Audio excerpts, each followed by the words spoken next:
Rockford fire investigators comb the inside of a burned-out home, looking for clues to what started it. We work the scene and work it the same exact way and develop clues and indicators as we go along. So Mike will start with a clockwise fashion like he is now. We label the front with the A, and we go around B, C, and D. The process is methodical. Fire is one of those unique instances in life throughout the entire world that when a fire investigator gets on scene, they don't know if this is a crime or if this is an accident. When a fire ends, their job begins. Every single fire we go to, whether it be a vehicle, a trash fire, a garage, a house, a business, we have to have that open mindset that everything is potential evidence. Rockford fire investigators Tim Morris and Mike Rotolo showing me the process they use to find a fire's cause. It begins by talking to fire crews and witnesses. We just want to know what they saw. Where were they standing at? Were they inside of their house? Were they outside? What did they hear? Even though it's not physical evidence, that information could be lost if we don't hurry up and gather it quickly. Next, they survey the outside of the burned building.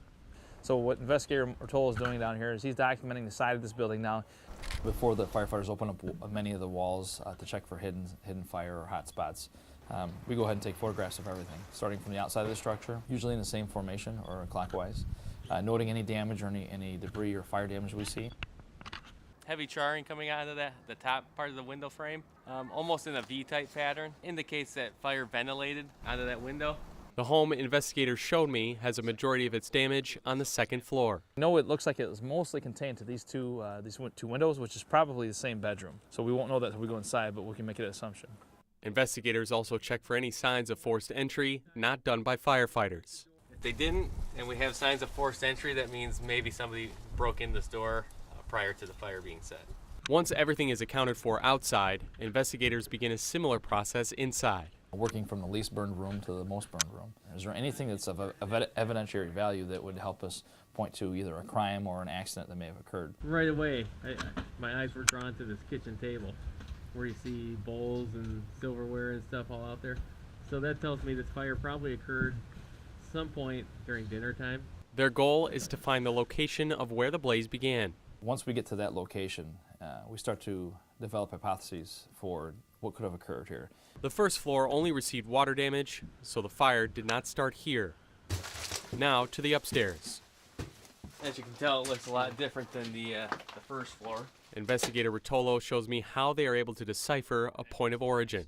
A lot of soot-covered items in this room, but this room didn't get quite as much heat as some of the other rooms up here, so we can rule this room out as the area of origin. So this room sustained heat, but not to the level of the area of origin. Soon, they pinpoint the room where it began. You're not a trained investigator, but you can probably tell there's a lot more fire destruction in this room. Most of the walls are missing. Penetrated the lath and actually, or the plaster rather, and really started to char this wood. So we have what's called alligator marks or depth of char on these pieces of wood.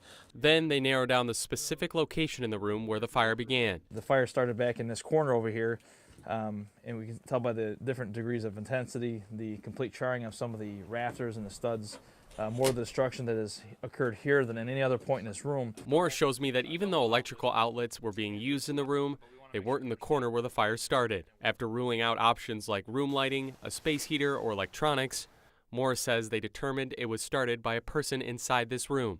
Once we interviewed the people that were there, we were able to make the determination from somebody admitting, what had happened.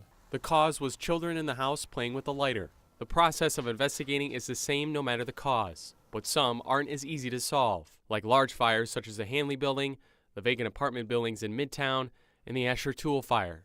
Some fires can be investigated and pretty much determined in one day. Some can take years. Asher Tool, we were in court and made determinations after about 2 years. And there is the possibility some may never be solved. We're truth seekers. We're not case makers.